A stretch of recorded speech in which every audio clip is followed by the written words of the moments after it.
Now, just a reminder that Surah Aaraaf is the surah that was revealed in Makkah, all right? And this is the largest Makkan surah. In terms of not the number of ayats, in terms of the number of ayats, it's Surah Shu'ara, right? Which is surah number 26. And but surah number 26, the ayats there are smaller in size. So this is the largest Makkan surah. So in the first two ayats, the first ayat was based on huruf muqatta'at, right? Huruf muqatta'at. And then in the second ayat, we studied kitabun unzila ilayka fala yakun fi sadrika harajun min litunzira bihi wa zikra lil mu'minin.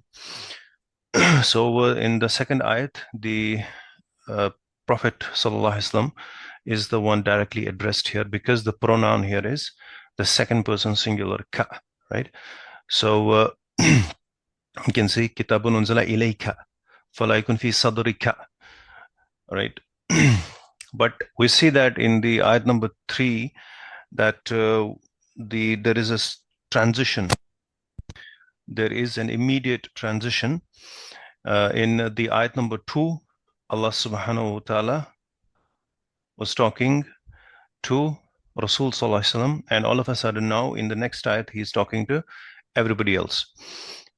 So the first word we have here is ittabi'u. Now because this is the Medina Musaf, in a sense with respect to the script, so you will, this is form 8, right? This is form 8, ittaba'a yattabi'u. So the first letter here is Hamzatul Wasl. In form 8, we have the Hamzatul Wasl, whether we are talking about Madi. In Mudara, you will not have this, but in Masdar also you'll have, right? Ittiba' would be the Masdar, like you have ifta'ala, yafta'ilu, ifti'al, right? So ifti'al would be the Masdar of it. This is form 8. Now, but if you look at the Indo-Pak script, now this, before I tell you that, this first letter, that is an alif, this is Hamzul Wasl, and you see that it has a small head of a sod written there, right? So this would mean that, obviously, that if you're going to start reading it from here, then you're going to give it a kasra because the third letter has a kasra on it, so it'll be ittabi'u, right? But if you're going to read it together with lil mu'minina, then you're not going to read, you're going to drop it, the alif here, Hamzul Wasl, right? So you're going to then read it lil mu'minina tabi'u, right? That this thing we know, I'm just reminding you of this. But if you look at the Indo-Pak script Musaf, there it's very clear, right? You will have the kasra on it straight away written. So because this is for the ease of reading for the people of the Indian subcontinent. So ittabi'u ma unzila ilaykum. Now ittabi'u, ittaba'a yattabi'u with a shadda. Why is there a shadda on it? Because the first radical and the letter of the verb here, the first is ta twice, so we assimilate them together, right?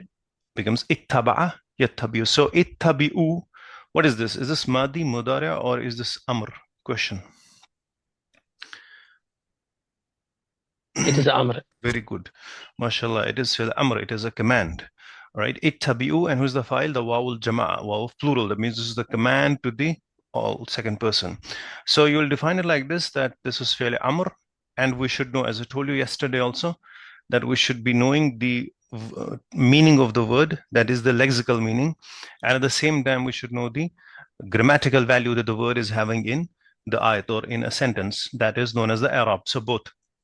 So the meaning, you know, ittabi'u, follow, that is follow, you all follow, right? And what's the value of it? What's the i'rab? It is the amr. Who is the file? Wawul jama'a, right? Wawul jama'a, fa'iluhu wawul jama'a. Ittabi'u ma unzila ilaykum. Now again, we have unzila, again the same verb that we saw in the second ayat. What is this? This is again passive. All right, this is passive, unzila, and this is form 4 passive. So we have anzala, yunzilu, that is the active form of it. Anzala, yunzilu.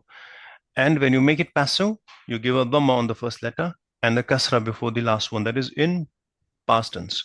That is in madi. But in mudari, you have the fatha before the last one. All right. So this is madi, form 4.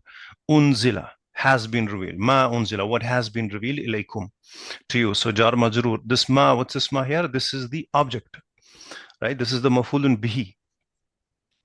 Ittabi'u ma unzila ilayka. Now the question here is that why does ma, you can see that ma has a mad. Why is there a mad? You see, we studied ma right? There are 10 types of ma in grammar. Whether we talk of the relative pronoun, we talk of the interrogative pronoun, interrogative particle, or we talk of other types of ma.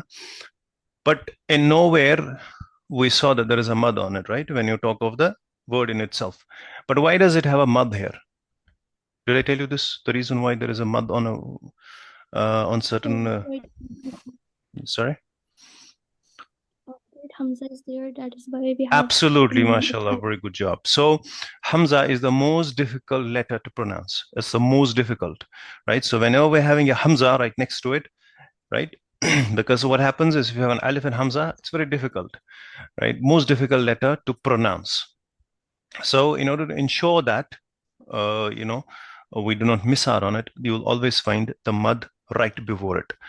Although it does not take away that certain words do come up with the mud itself, like Adam, like the name Adam, Alif itself has a mud on it, but that's different. I mean, that is a word having the mud on it. But I'm saying that when you have a Hamza, that is another way you will have a mud on the letter before it, on the Alif before it, rather. Like you also see it here for Ja'a. See, there's a Hamza and there is an Alif. But we know Ja'a yaji'u, the verb, right? He came. So, but this concept of putting a mud before the Hamza would only be in the Quran. If you read a newspaper or a magazine and there is a similar word like it, where you're not going to be having the mud there, right? It is exclusive to Quran. Even in the Hadith, you'll not find it. All right. So ittabi'u ma. So it is ma, follow what has been revealed to you. So what is ma here? It is the maf'ulun bihi. It is the object. And so maf'ulun bihi is the Arab of it, the value that it is having in the sentence. But what kind of ma is this? Is this ma of interrogation? No, this is ma of, it's a relative pronouns. So this is ma ism mausul, like you have allazi, right? That's mausul. So in the same way, you have ma here as ism mausul. Make sure you're noting it down as well, all right? Ittabi'u ma unzila ilaykum, follow what has been revealed to you. So unzila, I don't have to say, we already did it yesterday. Basu min rabbikum. So min rabbikum, from your Lord. So simple jar majroor, right? Wala tattabi'u, and do not follow. So this la is la an-nahiya, right? So we know that, and if this is la nahiya, what follows it? What is this now?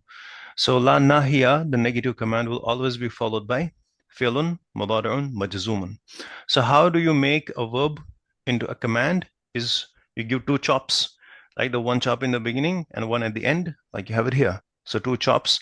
The ta here you removed of the mudara and you dropped its noon as well. So two chops here. But with respect to the negative command, you don't. How do you make a negative command? I mean, how we give a amr, give a command like don't do this, don't smoke, don't run. So you do not give two chops, you just give one chop, right? To make it majzoom, the one chop goes at the end.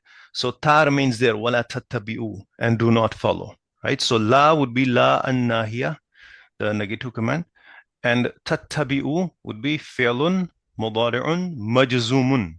Now what tells us this is majzoom? How would this be defined in majzoom? Yes, tell me. MashaAllah, good job. I'm so happy that you guys are able to answer the questions. Very good. وَلَا تَتَّبِعُوا. So this would be فِعْلٌ مُضَارِعٌ مَجْزُومٌ بِحَذْفِ نُون. Why is there a حذف نون? لأنه من الأفعال الخمسة. Right? Because it's from the 5 verbs. Very good. وَلَا تَتَّبِعُوا. And again, this is again form 8. All right? وَلَا تَتَّبِعُوا مِن دُونِهِ أَوْلِيَا. So duna would be without or except, right? Min dunihi. So this is simple jar majroor. Min dunihi. So min is harf jar, dun is ism majroor, wa huwa mudaf. This is mudaf to he, right? Dunihi. So do not follow. Wala tattabi'u min dunihi. Apart from him, you do not follow awliya. Awliya, what's awliya? Awliya is a wali of plural. A plural is awliya is a plural of wali. Wali means a friend, helper, right? So awliya, and again you see that hamza and there's a mad before it, right? But the word itself, if you see this word anywhere, like in a dictionary or this word appears in a journal, you will simply have it without the mad. But here you have a mad. Why? Because there is a hamza coming after it. So you'll read it like awliya, right? You're going to go ahead and stretch it. Now that's then a question of the tajweed, how much you're going to stretch it. Are they going to stretch it for 3 alifs, 5 alifs? That's the rules and regulations are different for that. But I'm just giving you the basic principle when it appears. قَلِيلًا مَا تَذَكَّرُونَ.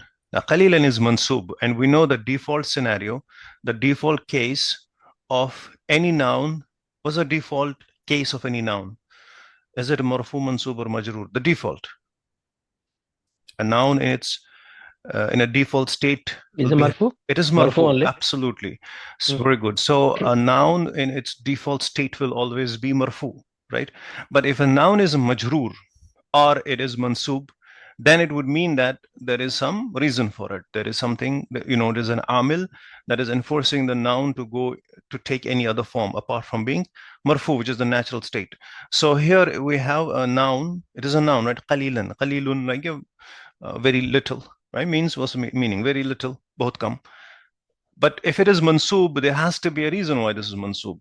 So the reason for that is there is a verb that is mahzuf. In fact, not a verb that's mahzuf. There is, do you remember, what was the last thing we studied? Maf'ul mutlaq, right? Maf'ul mutlaq. So there is maf'ul mutlaq. So this is the naib al-maf'ul mutlaq, right? So that is missing from here. That is mahzuf here. So because maf'ul, any sort of object is always going to be mansub. So this is an object actually. This is the naib al-maf'ul mutlaq. Now what is the verb here? قَلِيلًا مَا تَذَكَّرُونَ. So this is the verb. So verb is coming later on. So can anyone tell me what form is tazakkarun? Tazakkarun, which form is this? This is actually form 5. Now let me just tell you the details. I know that why you got confused whether this is form 2 or form 5. I'll tell you there is a reason. And I exactly understand why you got confused, whether this is form 5 or form 4. Do you see the screen here? I just switched to it. All right. Yes, sir. So let's look at like this. If we have, what do we have? Form 5. What is the scale of form 5? It'll be tazakkara, right? Tazakkara. What's going to be the mudari of it? Yatazakkaru. Yeah. Right? Yatazakkaru. Because of the font, some of the vowel symbols might be getting disappeared from here. Yatazakkaru, all right? So what happens is in form 5, let me just try to change the font of it. If we can get a better view, all right? That's much better. Tazakkara, yatazakkaru. Now, you remember that in form 5, there is a rule also that if we have, for example, can you do 5 in your pocket for yatazakkaru? Yatazakkaru, tatazakkaru, tatazakkaru, atazakkaru, natazakkaru. Very good, right? So in the second one, you said tatazakkaru, right? Tatazakkaru, plural will be tatazakkarun. And we did study that Dr. Abdurrahim did tell us in the book that if we have fi'l mudari' and there are 2 ta is getting repeated, it is optional that we can drop one of the ta there. Like for example, if it's tatazakkarun, you can just drop its one ta to make sure that there is no redundancy, right, in a verb. And it is optional, right? Tatazakkarun can also be there, but tazakkarun can also be there, right? So this is form 5, wherein one ta is being removed just for the sake of simplicity, and that is also the rule there. If you have to go and look, just go back to form 5 chapter based on it, and that is mentioned in the what we call as wherein the details are there at the end of the lesson, all right? So this is tatazakkarun. قليلا ما تتذكرون. Now, because we're here, as we know that this is referring to plural, right? Ittabi'u is plural. So قليلا ما تذكرون again is the plural, second person, right? So little do you remember. You remember very little. So tazakkarun means to remember. The form 2 of this is zakkara yuzakkiru, and its masdar would be tazkir, right? So, so here, see, this ayat does not begin with, we know that this ayat is addressing the plural, that is the Muslims, that is everyone else. But it does not begin with, Ya ayyuhal lazina amanu. So most of the times you'll find the ayat beginning when it is addressing plural, Ya Muslims, Ya ayyuhal lazina amanu, O you who believe. But it does not start with that. The reason for that is that this is the surah that was revealed in Makkah, right? It's a Meccan surah, and the primary audience, there is a non-Muslim audience, all right? So you will straight away having the verb. So Allah subhanahu wa ta'ala, see, tadhakkarun, what's the meaning of tadhakkarun? A reminder, right? Reminder. The Quran is a reminder. By definition, it is a reminder, and it's a very, very powerful reminder that, see, the thing is, all of us are born with an innate, inherent knowledge of Allah subhanahu wa ta'ala, right? Allah's knowledge is in our fitrah. It's in our fitrah. When the ruh was put into the humans, the knowledge was at the same time put into the humans. But at the same time, we forgot all of that. When we came to this world, we forgot all of that. So nasiya means to forget. And from nasiya, we have the name insan. It means the one who forgets. That's one of the meanings of the word, or who forgot. So we forgot. So although this is still in our subconsciousness, but due to the the social conditioning, or we can say the other indoctrinations by society and other things, we forget the original teachings that was embedded in us. So what is Quran trying to do? It's not trying to tell us anything new. It is just trying to go ahead and remind us about something that's already within us. All right. So this is what the revelation is doing, and that's the reason why the revelation, the Quran, is known as the reminder, az-zikr. What is al-zikr? Quran is known as inna nahnu nazzalna zikr. Right. So it is just the reminder of something we already know. It reminds us. So Allah says that qalila ma tazakkarun. So Quran by definition is a reminder, right? And Quran is saying here, qalila ma tazakkarun, that you do not make any effort to take that advantage. All right. So this is the third ayat we have. So moving forward. وَكَمْ مِنْ قَرْيَةٍ. So kam we know. What is kam? So kam means how much or how many. But after kam, there would be a noun that will be mansub. But at the same time, we know about kam khabariya. Kam khabariya is like we have kam min al kutub. How many of the books, or how many books? Kam min al bayt. How many of the houses? So kam min qaryatin. Qarya, what's the meaning of qarya? The towns or the villages. All right, kam min qaryatin. Like was in Urdu, kitne hi aise shahar or itne hi aise gaon. So wa kam min qaryatin. So kam min qaryatin as a whole here would be the mubtada of the sentence, right? Kam min qaryatin ahlaknaha.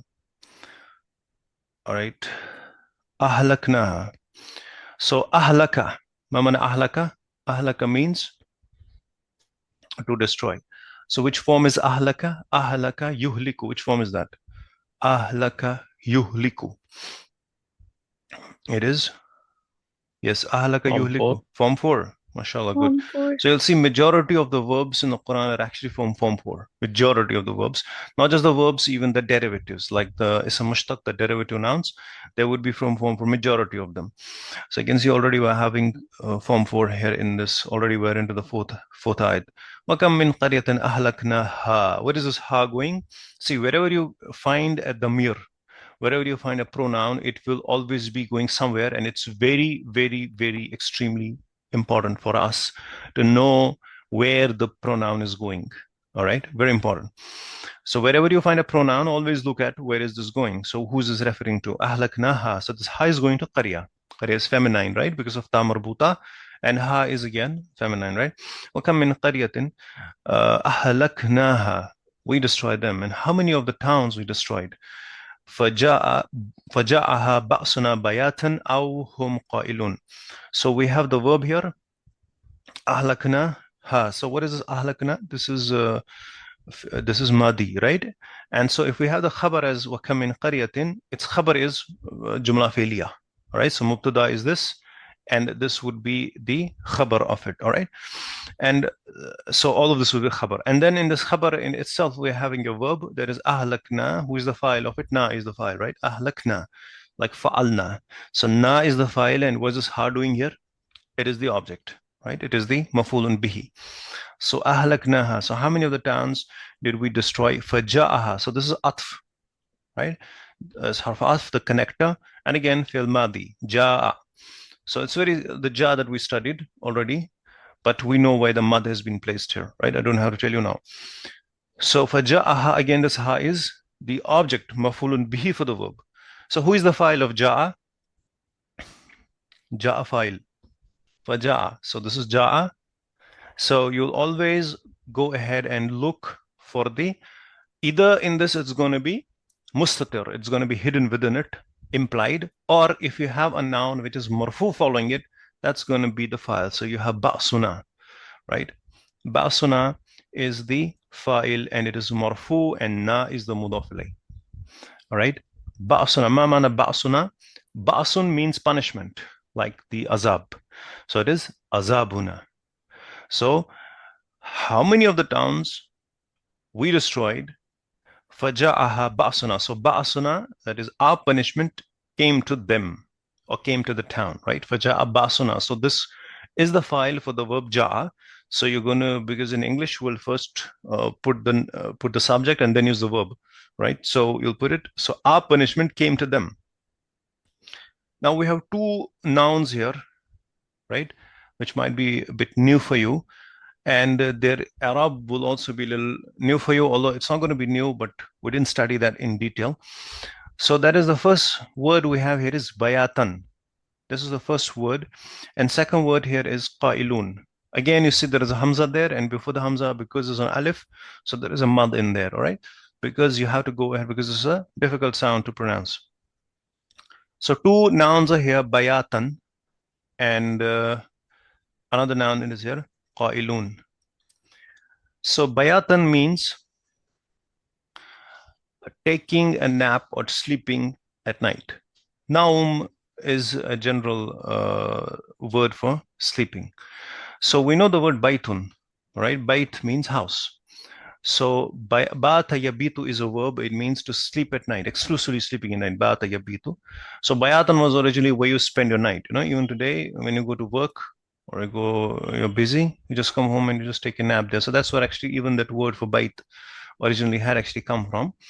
But bayatan here would be sleeping at night. Yani athna an-nawm laylan, right? Bata yabitu is a verb, like an ajwa verb, bata yabitu, from AI group. That would mean spending the night. So bayatan would mean spending the night, and qailun would mean spending the day.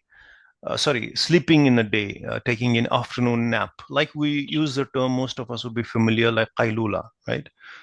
Sleeping after your lunch, right? So faja basuna, and the punishment came to them where they were in the state of sleeping at night, or they were in the state of sleeping in the afternoon.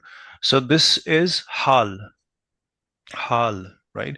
Hal we didn't study in detail, right? But this is the hal. This is another type of an object, we can say, and hal is always mansub. Hal tells you about the state of something. Like I say, Zaid came laughing. Zaid aaya haste haste. So in what state he came? He came here while he was in the state of laughing. Or Zaid came riding. He was in the state of riding a horse. So that is telling us in which condition this action is getting performed. Now, faja abbasuna, and the punishment came to them. In what state the punishment came? What was the two states here? One is they were sleeping at night, or hum qailun, or they were sleeping in the afternoon, right? So this is like naimun would be the normal nama yanamu, naimun, simple sleep, any sleep, but exclusively sleeping at night would be bayatan, and sleeping in the afternoon would be qailun. And because it's hum qailun, so this is the plural, right? Hum and qailun both go with the plural mubtada and khabar here. All right. So qailun, I'll tell you an interesting point here, and then we'll conclude on that. So we know the verb qala, right? We know the verb qala. What's the mudari of it?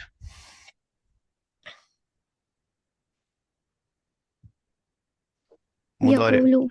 Yaqulu, right? So if you bring this from AU group qala yaqulu, then it means he said or he's saying. But if you take this from AI group, which group AI? So that is actually what AI is. Daraba yadribu, right? So that means the mudara in that case, what's going to be the mudara? It'll be yaqilu. And this, now the transition of this would totally change. All right. Let me write here for you. This is a different verb altogether, right? Yaqilu. Qala yaqilu, all right? So if you bring qala from AI bab daraba, then this would mean taking a nap, all right? This means taking a nap. So qala from AU, that's qala wal mudara is yaqulu, that's bab nasara, then it will mean he said or he's saying, yaqulu, he is saying. But if you bring the same verb from a different bab, from a different group, which is AI, that is daraba, then qala yaqilu, right? The conjugation would be onwards like this. So this would be meaning taking a nap. And now you make a ismul file from it. It'll be qailun. What's it going to be? Qailun, all right? So this is going to be the ismul file from it, qailun. And its plural will be qailun, right? Qailun. And that's the active participle from qala yaqilu, exactly the same noun that we find here, all right? Qailun. What is qailun? It is the plural. It is the sound masculine plural. What is the singular of it? Qailun. What's the meaning of qailun? Qailun means the one who is taking a nap, right? Sleeping at the noon. So this means that they were completely at rest, taking a nap in the middle of a night or in the mid-afternoon. So this means that this kind of a society is quite calm and quite relaxed, and they were not in the situation thinking. So they're thinking that we're all at calm, and all of a sudden there is the ba'suna, that is ba'sun, that is the punishment, the azab from Allah subhanahu wa ta'ala coming. All right. اتبعوا ما أنزل إليكم من ربكم ولا تتبعوا من دونه أولياء قليلا ما تذكرون وكم من قرية أهلكناها فجاءها بأسنا بياتا أو هم قائلون. We're going to stop here. Inshallah, we'll continue this tomorrow. سبحانك اللهم وبحمدك ونشهد أن لا إله إلا أنت ونستغفرك ونتوب إليك. السلام عليكم. Wa alaikum assalam wa rahmatullahi.